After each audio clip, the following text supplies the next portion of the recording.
Greetings, dear viewers. Let me welcome you to today's international discussion. This discussion is dedicated to the International Forum, Global Crisis, We Are People, We Want to Live, that took place on May 7th. It had a tremendous impact on the global community, and we are continuing to discuss the topics that were presented during the forum with the people from around the world. The forum was simultaneously interpreted into 100 languages and streamed live to thousands of online channels and platforms. All of this was done by volunteers to share the easy solution to all the global problems with everyone, because we care about our future, the future of our kids, and society as a whole.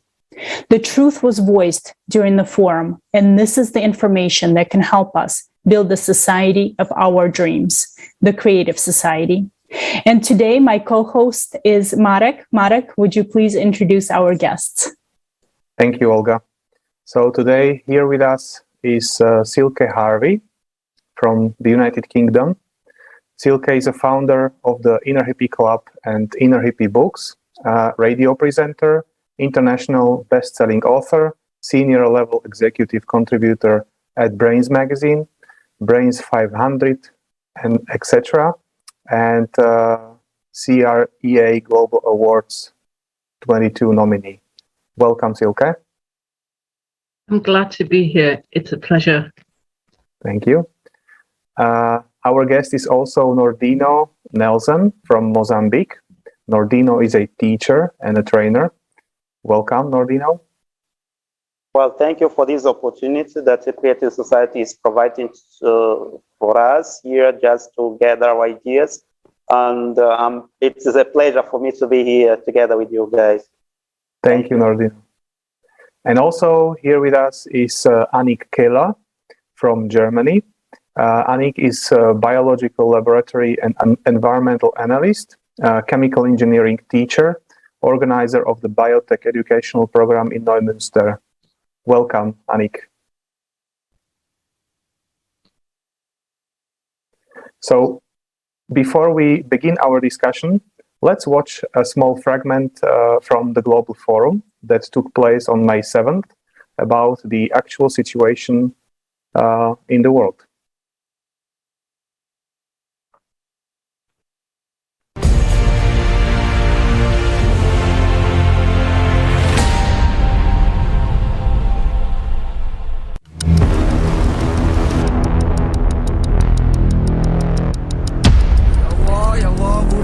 Humanity's last war is already underway.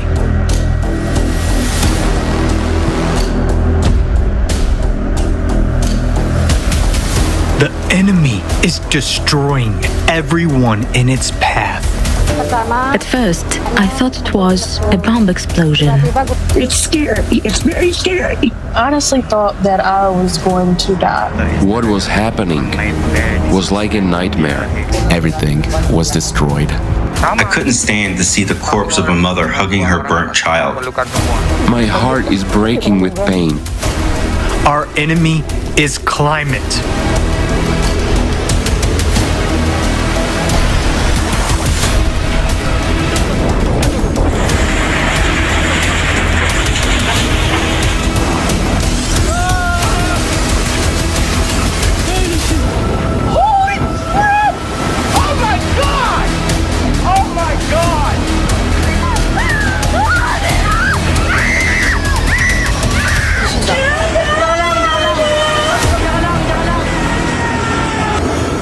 Everything was destroyed.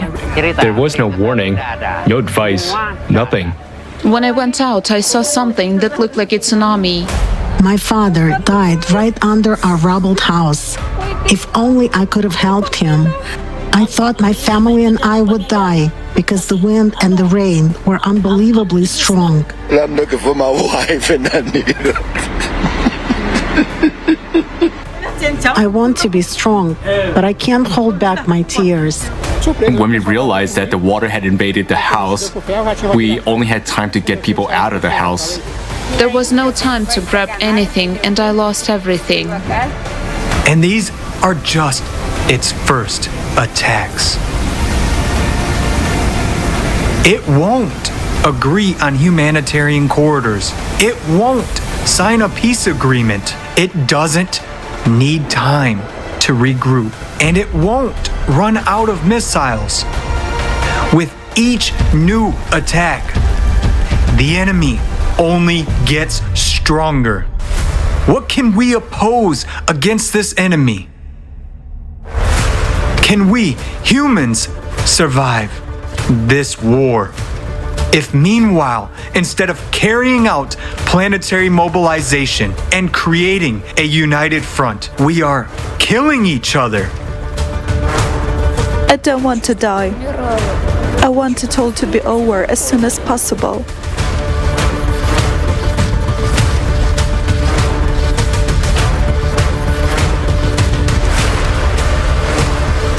Suddenly the windows started shaking, and with the second one, everything exploded. They were actually burnt alive. The second bomb dropped.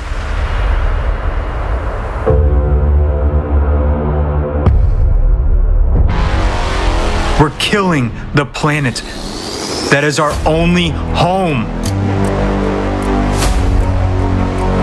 We are investing billions of dollars in pseudoscience and the business of a few.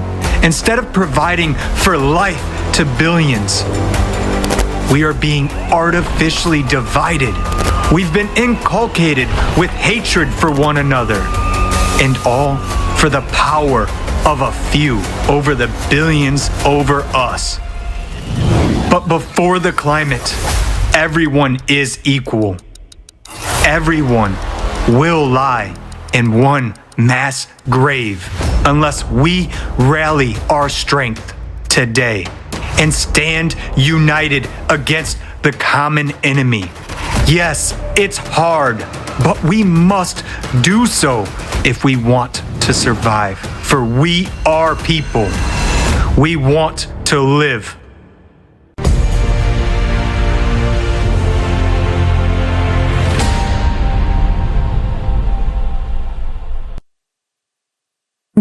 Thank you for that video. We see today what climate is doing to people from around the world, and that today this is our only enemy. And instead of uniting and figuring out a solution, we are divided more than ever. But the time has come for all people to unite so that we can all survive in the near future. And Nordino, we know that you've also lost your house as a result of a cyclone that passed through. Could you please share with us and with our viewers your experience of the disaster that you lived through so we can hear it firsthand? Well, thank you for the opportunity for me to speak about the cyclone. Firstly, the most dangerous cyclone that we faced in Mozambique, it was Ana cyclone. We heard that this year, as I said before to one of the participants, that we are still facing this problem because many houses are destroyed. Many people, they don't have a place to live. But it's a task, or it's a research that is being actually done by the government. Government is working for some organizations like OM, or Organization of International Migration. Even there is also Red Cross who is working under this. There are some those projects that are dealing like humanitarian projects. We have here in Mozambique different kinds of projects that cares about this kind of phenomena, you know. And going back to the issue, the matter, let me say that Ana cyclone was affecting people from northern of the country, especially in Nampula province. In Nampula province, in some district like Moma was reached with many people. This cyclone did not only destroy or did not only damage the things, but also killed many people. You know, it's due to the climate change, as we have seen through the video. that recently we played. The team played the video that it's also happened in Mozambique. We had this cyclone, which we called I personally sent some videos to Tatiana. Okay, I shared this information through video and some pictures, very sad pictures that we couldn't hold ourselves. Of course, very sensitive image. Others' image are not welcome in a normal life. In Akala Port, for instance, there was a family, a whole family, the entire family died because it was raining overnight and people were not able to discover what's going on. And that family, all of them died. We as neighbors, we discovered it in the morning. In the morning that we discovered that those neighbors of ours, they are not in life. We went there and we phoned to the government. In this case, I mean to the mayor, right? Because the mayor is the first government that yes, we have the number of the mayor. We called up the mayor, and then the mayor came with a group of some people who care about these issues, and the boats were removed to the place to the hospital, just going sharing experience in Zambezia. In Zambezia, a group of government who decide to go to the field to see what is necessary to be done or not, they died already the place. They went there to have a research, a group of researchers, but unfortunately, they were not able to get back. It was in Zambezia province, and just these things are happening in a sense that the climate is changing, and we can see that of course the climate is always changing. As we saw it last month, we had also Kombi cyclone. Kombi cyclone was actually somehow normal because it has a time to stop raining. It makes the difference between cyclone Ana and cyclone Kombi was that this Ana cyclone killed many people and destroyed many houses are destroyed already, and the government is trying to rebuild the schools, but needs some condition. The government needs some donation, needs support from other countries. That's why some children are not in a classroom. In some tents, others are under trees having classes. It's very pity to the country like this. We have woods, but we are not able to sit on it because of these cyclones that we faced recently. And let me say that there is a group of people who are still collecting data for sending to other countries that can donate it. But is a situation that we need to think meticulously, to think and to get a solution. What is necessary to be done for us to change? Because we need, of course, a very brief and soon solution for this situation, for this phenomenon that is happening. And we need to know why is it actually happening this time. We need to get a solution. The government must sit and analyze what's going on. Yes, that's what I had at least to share regarding to this cyclone that has happened in Mozambique. Yes, Can I also ask an additional question? Were the people warned that that cyclone will be so destructive? And what are the people do? How are they coping long term that they have lost their homes? Okay, well, answering your question. It's a very important question that I couldn't forget, of course. Thanks to remind. Well, of course, the government warned the population through the medias, like televisions and other medias, that we had information. The population had this information. People, they knew already, but the kinds of houses that we have, the kinds of lifestyle that these people have, they cannot do anything unless just waiting for it to happen. Because the house that most of Mozambicans, they have a mud house. Can you see? Then obviously there wasn't a way of just running from this situation. That's why when these houses were destroyed, they went in some schools, because some schools, well, we can find some condition that could support them. Yes, that's so far. Some people are. Some families are still in some schools, in some classrooms. Being in a classroom, that means that the students are not able to be there because they are sleeping. They change it into house, right? Can you see, Mark? The situation here is critical. We need. That's why I was coming here saying that we need to find a solution very soon. We need to find solution.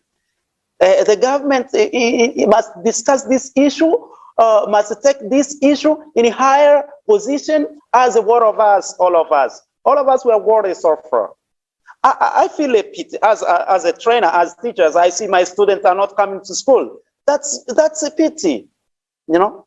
That's a pity. We have many students. We have many young boys, young girls that should be going to school, but no, they don't have ways to go to school. Even the routes are not okay. You know, the routes are not okay. If you see the last pictures that I sent to the team, you may cry. You can't support that.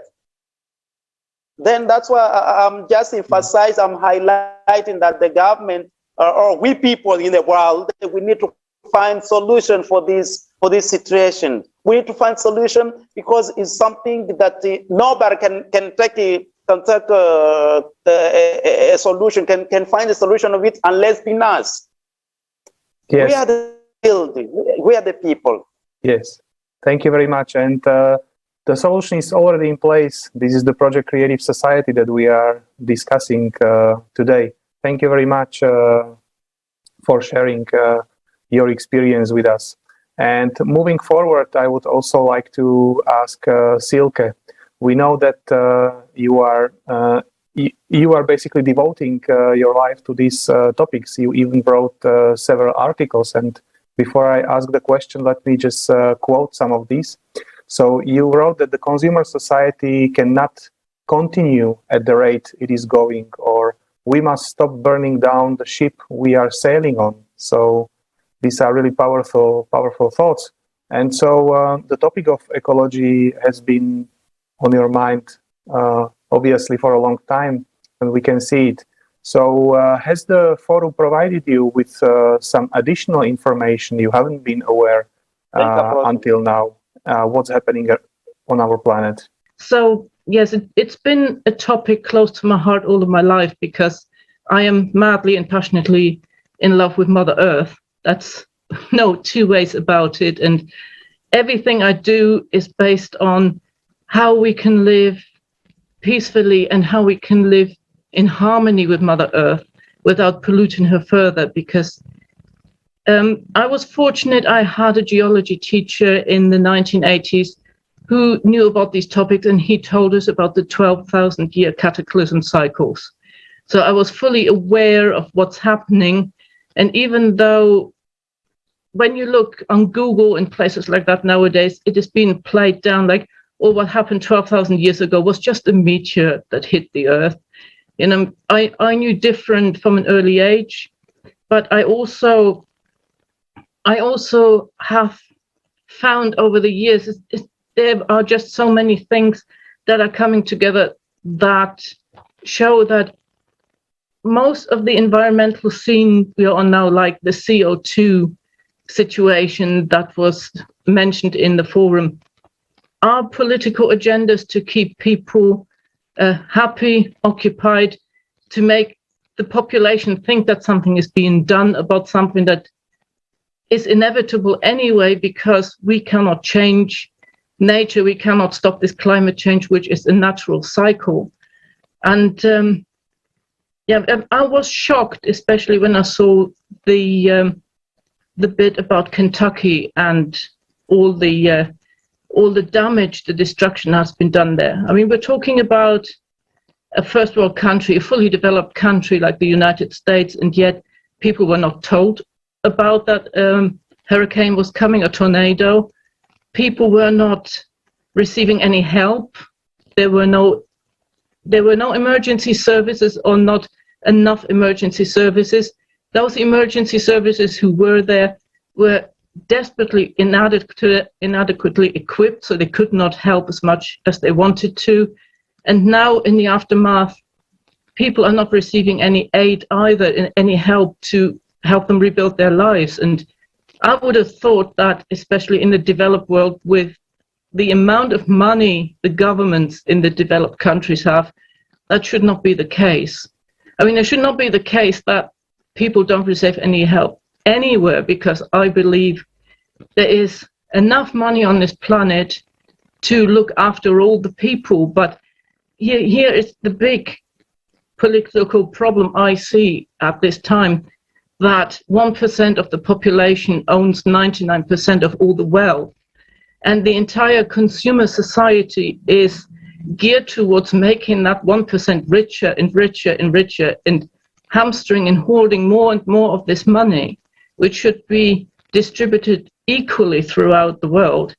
Because as a human race, we need to pull together, because the climate change is inevitable.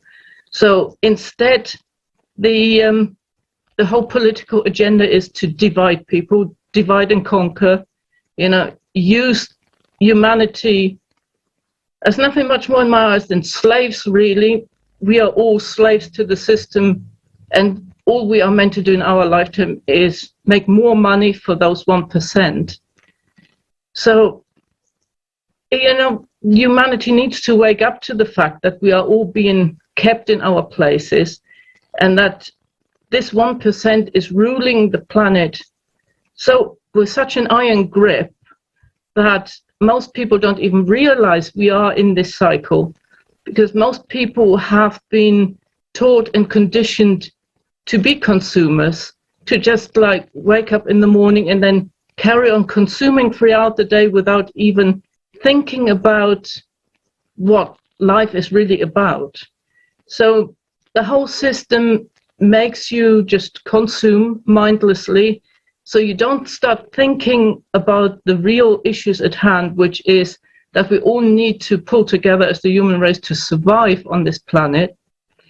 And the 1%, the way I see it, doesn't necessarily even want us all to survive, because we hear it all the time in the media, and it's been tried to keep quiet, but there is talk about the depopulation of the planet, saying that we are getting too many people.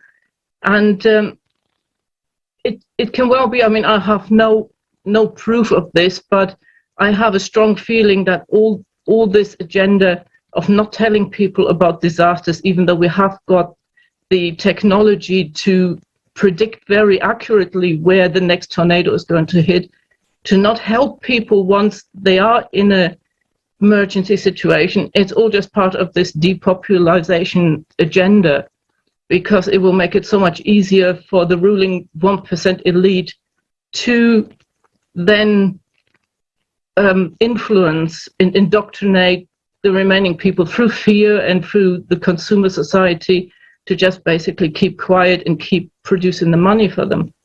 But like I said in my article as well, this consuming cannot continue because it is based on infinite growth. And I used to be a translator and translate insider information for some of the really big guys. And I know that their entire system is built on growth, and more growth.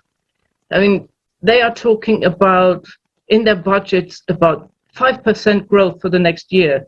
And then if they had only 2% growth, they make a big thing of it, lay off thousands of people because apparently the company is no longer profitable now. But they are still profitable because even 2% growth still means you have earned more this year than you did last year. So it's all just based on this greed factor that we're wanting to grow and grow and grow, but we're living on a finite earth. I mean, the earth has a certain size, it has a certain landmass, and that will not grow only because we want to make more money. And that's where I see the real problem, that this greedy 1% is just wanting to continue earning the money. And if all the money on this planet was equally distributed to the people, there would be no problem at all. Everybody could live a prosperous life. And myself, I can imagine in the far distant future a society where money is not even necessary. But I know very well that this is really a dream. It can be achieved, but it would be many, many years. So right now, right here, I think we need to work with what we've got. And we are in a monetary system. So I would love to, in my lifetime, see the redistribution of this wealth so that society and humanity could start benefiting from it, that everybody everywhere is living a prosperous life without hunger, without thirst, no famines, and everybody has a secure roof over their head. And I think that is perfectly achievable if the human race wakes up and pulls together. Yes, thank you very much. This was really true. And indeed, as you said, the most ironic thing is that we have got all the technologies with help of which we could solve the issues that we have now. It's just that for some reason these technologies are not accessible to all of the people, and this is one of the things that creative society will provide for, apart of all other things. So the same question I would also like to ask to Anik. And so can you also share with us your views and impressions from the global forum and of this situation that is going on in the world? Thank you. Ja, sehr gerne. Ich grüße alle Teilnehmenden. Absolutely. Ja, ich beschäftige mich seit meiner Ausbildung mit Yes, my pleasure. I welcome all the participants. Yes, I've been doing chemical analysis since I got my education. I've learned to look into molecules, into atoms, and I've discovered incredible beauty there. And in the same way, I rediscovered this incredible beauty on planet Earth. Eigentlich ein Paradies hier. Dieser Planet ist. We have here practically a paradise. Alles kann hier this planet sprießen, könnte sein. Und is created for life. Everything can sprout here. Und wir könnten hier wirklich be here, and in addition to all living things, human beings are also living things, and we really could have a paradise on this planet. Wir als Menschen haben die Verbundenheit. I'm just afraid that we as humans have lost that connection. We are out of touch with life. Da habe ich den Eindruck, das hindert uns auch daran. Also uns als Menschheit hindert uns das here on this planet with life itself. And I get the impression that it also hinders us. It currently prevents us, humanity, from having the true paradise on Earth that other life forms show us. The forests are united in an underground network. The trees communicate with each other. Trees sprawling only until the next one grows. Dort, wo der nächste Nachbar anfängt, hört der eine Baum auf. Where the next neighbor begins, one tree stops growing. So they only grow as long as they have room for each other. And this is what I wish for humanity among all life forms. Wir haben das Wissen. We have opportunity and knowledge. but we have no connection. Ist es dazu gekommen, dass wir nicht And the question arises, how is it that we are not interconnected? Es ist die Hierarchie, die hierarchische Gesellschaftsstruktur, die wir seit 10.000 Jahren hier auf der Erde haben. Hierarchy, the hierarchical social structure that we've had on Earth for 10,000 years. There are people who have something and they want to preserve and increase it. And yes, basically that's a start. Der möchte es nicht mehr abgeben. Those who already have something don't want to give it up. But how? Dass wir diese hierarchische Struktur auf How do we get there? We've brought this hierarchical structure to this level. That's the interconnections and that's what's going on here. Speaking of the creative society, we have an idea of how we really want to live. Als ich von der kreativen Gesellschaft erfahren That's how I took the information when I learned about the creative society. And yes, it's important that we keep that image in mind. What would it look like for all of us? A positive image. Nature doesn't destroy humanity on purpose. The power that nature possesses is incredible. The power that comes from water, the energy derived from the wind. That's the way it is. In fact, it's fantastic. It is so, yeah. After all, it's something very much alive. It's only when we offer this force, surfaces to attack, then it has such a powerful effect. The distribution, again, this interconnection and distribution at the level allows this force to be gently expanded. No wind does anything on purpose, no wind destroys on purpose, and neither does water. Das ist, that's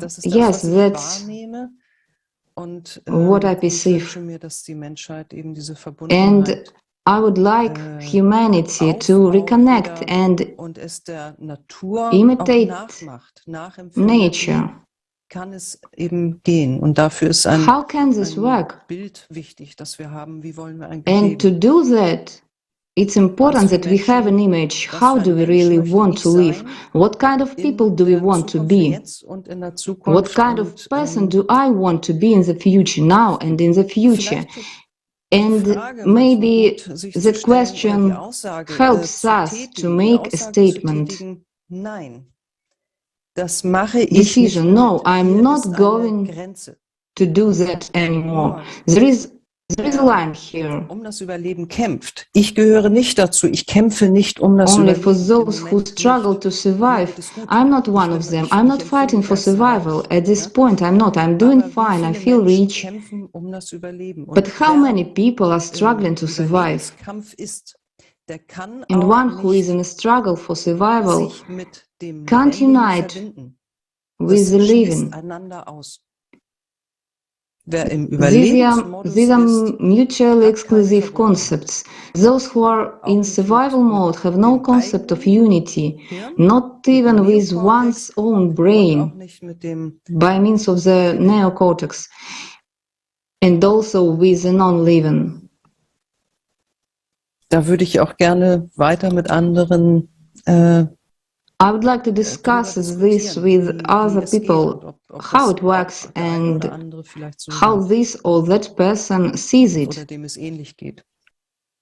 or who feels it's the same.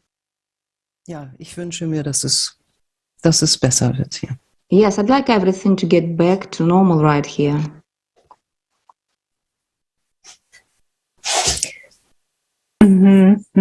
Absolutely. I absolutely agree with you. And I believe that today, more than 99% of people would agree with you. And we should definitely see and take examples from nature, because as you said, everything is interconnected. And unfortunately, today we're destroying species, we're destroying, forests, we're just, destroying the nature, the planet that we have been given. And we definitely need to start restoring, start uniting, and start to figure out how is it that we can restore the planet that we live on. And also, Silkie, I wanted to just make a little comment. How is it that when you were in school, that your geology teacher was telling you about the 12,000-year cycle? And now we have all forgotten about it. And it's just amazing that that man or the woman, your teacher, even back then knew about it and was teaching about it, because this information is so important. This is, from conference to conference, this is what we talk about, that, climate is changing due to a cyclical 12,000-year cycle. And we feel like not too many people know this information. So when I heard you say it, that's amazing. Yes, I guess I was very fortunate because it was not on the German curriculum at that time, but my teacher was a true hippie from the 1960s.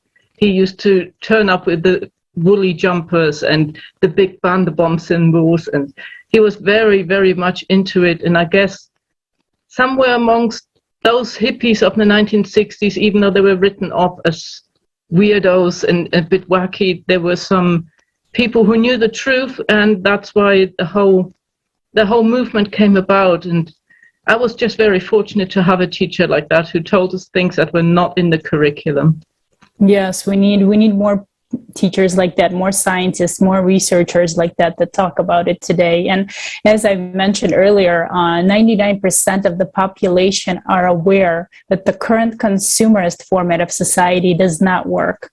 Today we have inflation, low-paying jobs, unaffordable healthcare, education crisis, division, violence, wars, and among all this, climate is raging and claiming millions of lives.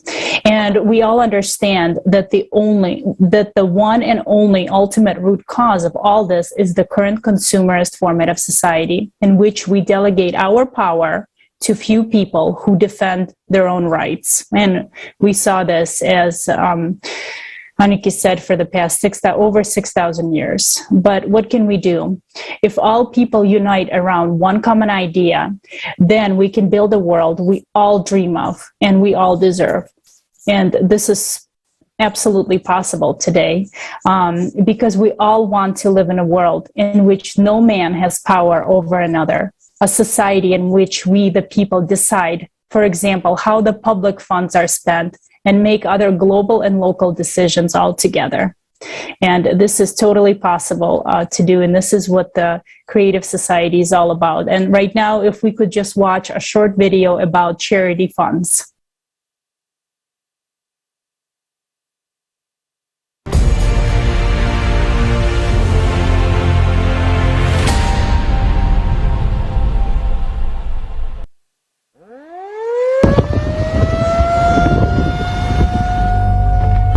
Perhaps you may think it will never happen to you. While those people have been given all the help they needed and they are now safe. And indeed, there is now a huge number of organizations and foundations dedicated to helping people.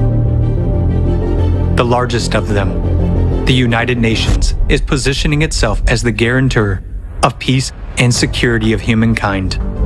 For decades, we have been hearing beautiful slogans and promises from high rostrums.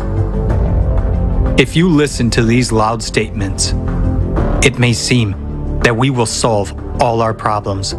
There will be no more poverty, no more hunger, no more wars, and we will all live well.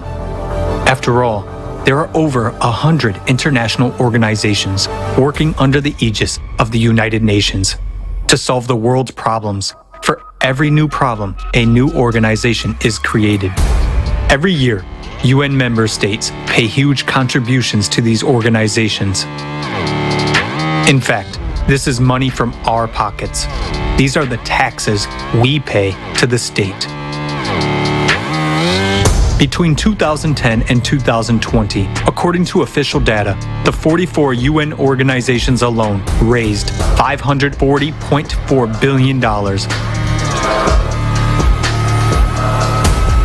contributions to the UN organizations have increased by 58% over 10 years. But let's take a look at what we have achieved over this period of time. The largest amount of money today goes to solving the problem of hunger. The main UN organizations to tackle this problem are the World Food Program, WFP, and the Food and Agriculture Organization, FAO. They have raised $79.8 billion over the last 10 years. Current estimates are that almost 690 million people are hungry in the world and 750 million people are severely food insecure. The Food and Agriculture Organization itself predicts an even greater increase in hunger by 2030. 841 million people. So, the World Food Program is projecting funding needs for 2022 already at $13.9 billion. So they say, there will be more hungry people, so they need more money. It is a legitimate question. How is it that, with ever-increasing funding, the problem itself is only becoming worse? Let's look at another problem, the refugee problem. The number of refugees has doubled over the past 10 years, comprising 82.4 million in 2020. The United Nations High Commissioner for Refugees, UNHCR, deals with refugee issues. Over the past 10 years, funding for the organization has increased by 56%, reaching $4.8 billion in 2020. Let's look at what kind of help they provide to people. One area of refugee assistance is shelter. On their website, they state, the main part of our protection mission is to guarantee access to proper shelter in humanitarian emergencies. We provide tents, distribute plastic sheeting, and develop strategies, tools, and guidance in emergency situations, and provide emergency assistance to those who need it most. On cold nights or hot days, our help can be the deciding factor between life and death. In an emergency, tarpaulin tents are an adequate short-term measure. But people live in such tent camps for years in inhumane conditions with no hope of the future. Due to the lack of even basic sanitation conditions, people die of infectious diseases. Who benefits from the problem not being solved? As long as there is a problem, there is funding. And if the problem is solved, there will be no funding and therefore no organizations. As long as there is a financial interest, as long as someone makes money from it, no one will solve the problem. The UN itself is very much like a transnational corporation in its structure. There is a parent company that coordinates and manages the activities of its other companies, but each brand is a separate business entity. In 2020, more than $3.7 billion was spent to maintain the UN bureaucracy on staff and director salaries, health insurance, holidays, business class flights, and other expenses. The planned expenditures for the renovation of the Palace of Nations alone in Switzerland, where the UN headquarters is located, is $871 million. With this money, 174,000 houses could be built using 3D printing technology. How many refugee families could benefit from this housing? But alas, building homes for those in need is not a priority for their aid. What do we have in the end? Numerous organizations that we have entrusted with the responsibility of solving serious problems of humanity turn out, on closer examination, to be merely business structures. It becomes obvious that there is a direct interest in the growth and aggravation of problems. In other words, it is beneficial for someone that people starve, struggle to survive, and make wars with each other. And that is the cynicism of the consumerist format of society. Creating the illusion of solving a problem without the real goal of eradicating it is a principle of the consumerist format. Under such conditions, it is tantamount to anesthesia for a fatal illness. And even closing or reforming some organizations or firing some individuals will not save the situation, because new ones will come in their place and do the same thing, making money off our lives. Today, because of our tacit support for the consumerist format, we are all on the precipice. The rapid escalation of all crises will soon bring us all, without exception, to the brink of disaster. What kind of help will we get? A piece of tarpaulin for shelter and a couple of bottles of water?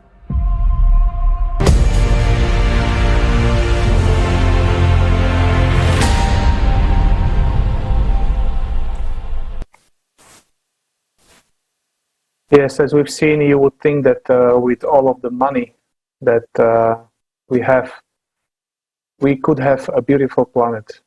But on the contrary, our planet is dying, and we have more and more global problems.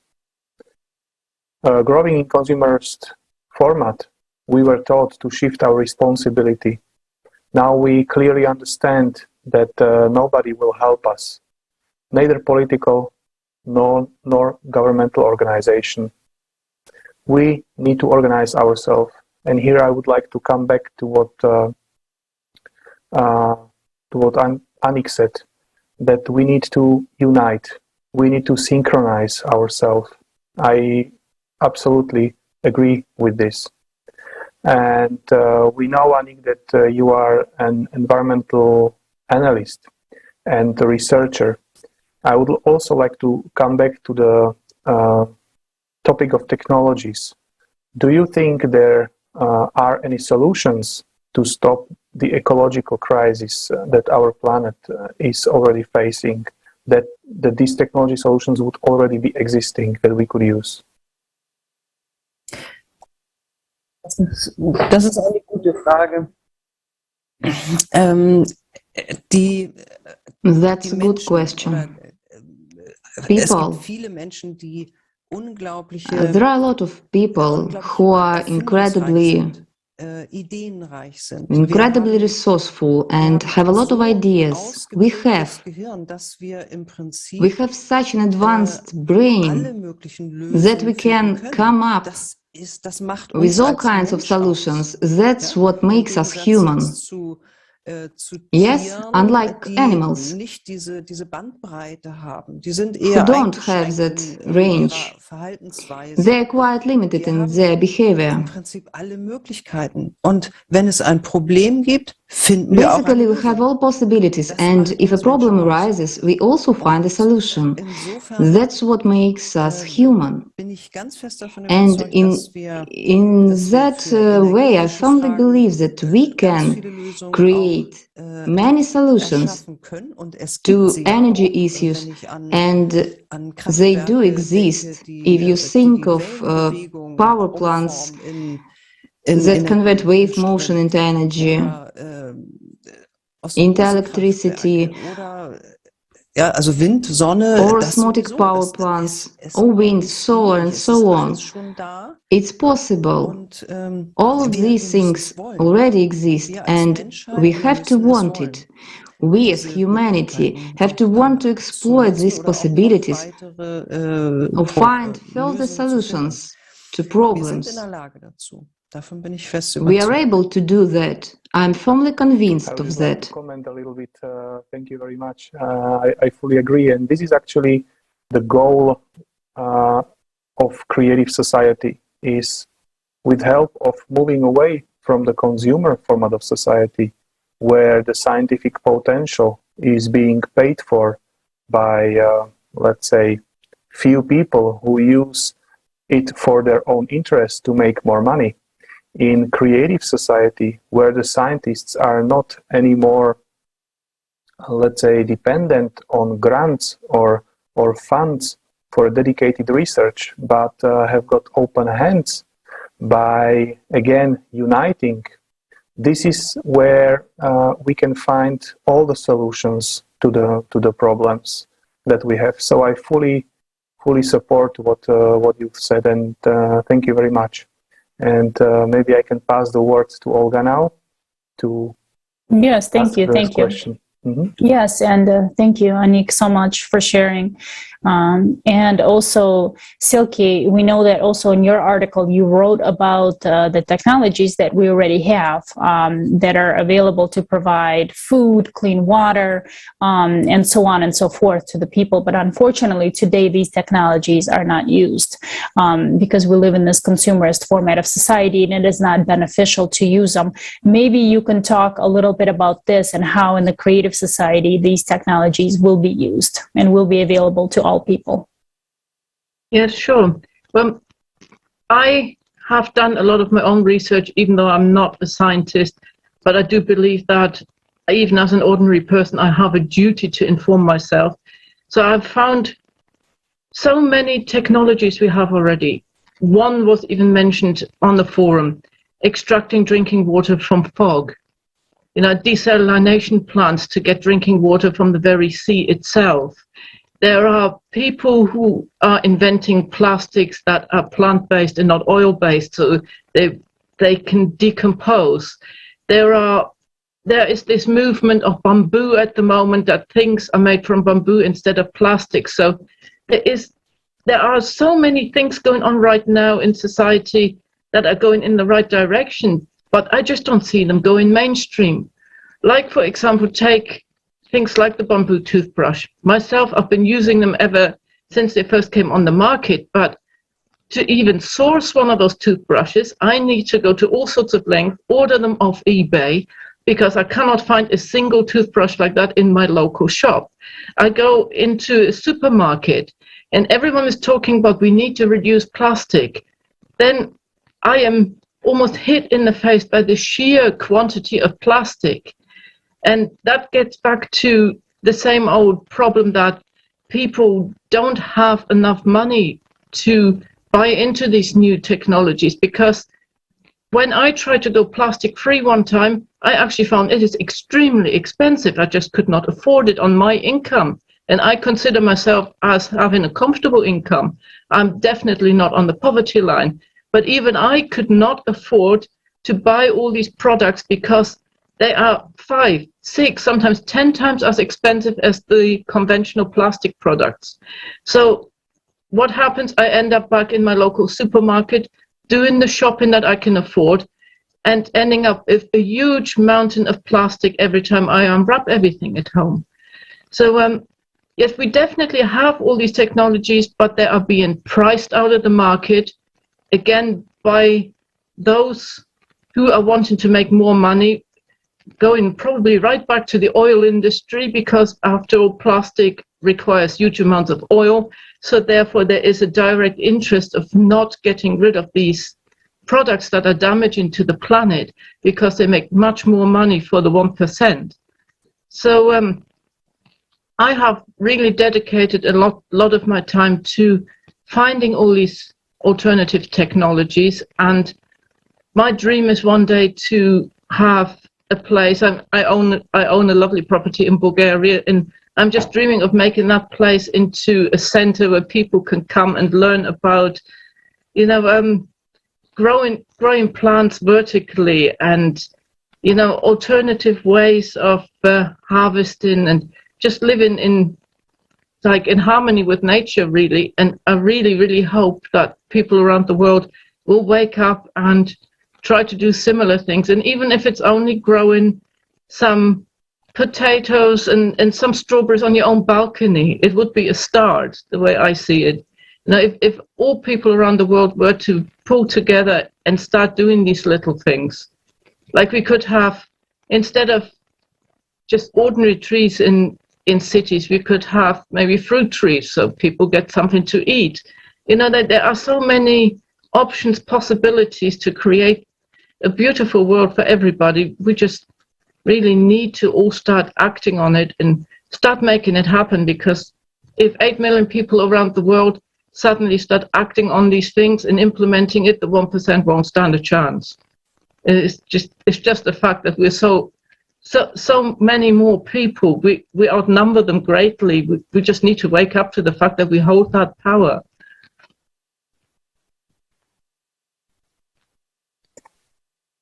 Yes, that's exactly the truth. And in order to do this, the people need to be informed. As you correctly said, that one day you would wish so that the people come and learn. Actually, there already is this opportunity. The global forum that volunteers of Creative Society have been preparing for months, gathering all the information, provides enough information in order to make a conscious decision. So I would also like to ask the next question to Anik. How do you think that this information presented in the forum can change our future? You said that we need to create this picture of we need to create this picture of the society that we would like to live in. But how would you envision it from the information to this picture? Can you share with us, please?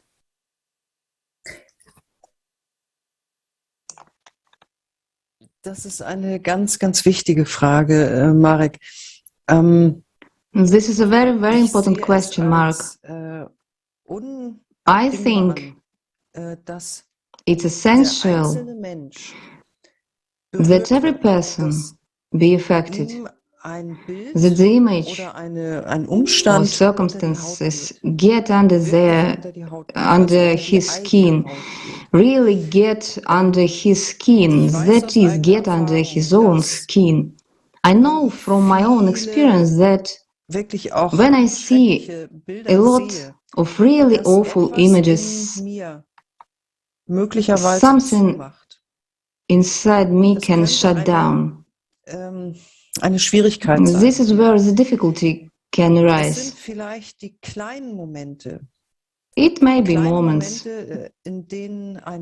brief moments, when one is really touched. I remember it very well, and Silkie was just talking about that time. Back then, in the 80s, when I went to school, my biology teacher, who was also a hippie, showed us a film of frogs that to protect themselves from drought burrow deep into the ground in the summer until the next rainy season, to survive until the next rainy season.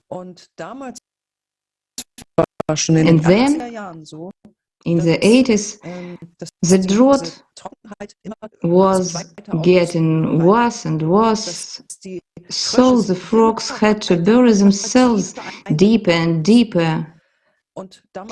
And at that time, they had to bury themselves so deep that they basically couldn't get out alive. So at the time, this species was already extinct, or it was difficult for it to survive. That moment I remember very well. It really struck a chord with me. That was the beginning for me to direct my consciousness in that direction. And I feel that it's very important that we have people in front of us, that we have one, maybe two people who can inspire us in a direct meeting, get in direct contact. I'm also a teacher, like our colleague unser Kollege aus Namibia. From Namibia. I'm a teacher, and I know that I can feel exactly when I touch people with what I say in class, what I show. And just for the sake of those moments, it's worth it. Then I realize that something has happened to the other person, to my interlocutor. I have left an impression, and now he carries it on, carries it into his his own life. Yeah, of course, it doesn't always happen, not in every lesson or with every student, but it is that touch that makes the difference. We need mentors, we need people who inspire us. And that may be the case here as well, or so I assume. This forum is precisely conducive to that. Thank you. Thank you so much for sharing. Absolutely. And the International Forum is a huge contribution that millions and millions of people gathered, around the world all together and contributed to creating this information. And it is amazing that so many volunteers, provided their time and their attention to translating the forum into 100 languages so that all people can learn the truth. So thank you, Anik. And Silkie, we also hear that, a lot, that one person can't do anything. What can I do? I'm just one person. Or such things as, the truth is too scary and I don't want to watch the truth because it's too scary. But we know that if we cannot act or we cannot make a conscious decision until we know the truth. And we know that you have been acting, you have been writing articles, you watched the forum, you are now participating and speaking up today in this international discussion. What can you tell those people that think that they're all alone and that one person cannot make a difference? I would like to say to all of these people that every single person on the planet has got the power inside to change this world. And it doesn't have to be huge heroic acts. It really starts right there at home. It starts with something as simple as changing your toothbrush. It starts with something as simple like going out in your local community, organizing a litter pick, a clear up. There are so many things we can do in every single day life that aren't big acts. And it may look like if I pick up a piece of litter and put it in a public bin, I might think, well, it's just one piece of plastic. What good will that do? I mean, considering the sheer scale of the pollution on this planet. But it does make a difference because it's, again, a numbers game. If every single person thought like it, we've got 8 billion people all picking up this one piece of litter or all changing their toothbrush from plastic to a bamboo one or using a soap bar instead of a shampoo that comes in a plastic bottle. If you're putting all these mini acts together and multiply it by 8 billion, we are making a huge difference. We are making the difference that is needed right now. And also by just watching things like this forum and then deciding to speak up instead of remaining silent. Again, we are spreading the word, we are creating a network, we are strengthening our bond as the human race. So every single action, no matter how tiny or minute, is important and it does make a difference. Thank you. Thank you so much. And as we're coming towards the end, maybe Anik or Silkie, maybe you would like to share something else, something that maybe we haven't asked you or something that you would like to address to our viewers.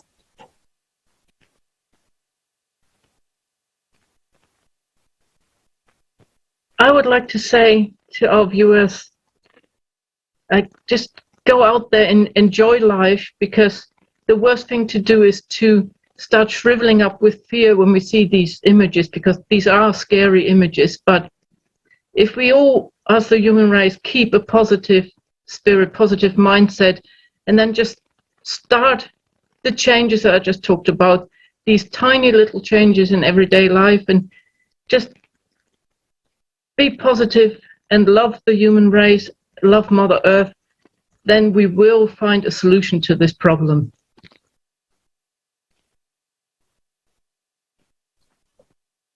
Great, thank you. And Anik, any last words or a message to our viewers? Ja, ich möchte gerne ein Bild teilen. Wenn es Yeah, I wanted to share an example. When it comes to decisions, questions, am I going in this direction or that direction? to stop for a moment and feel within yourself, how would my inner self decide right now? My inner compass, where is that inner compass? Where do I feel it? And in what direction does it guide me? What really feels right? The inner compass is there.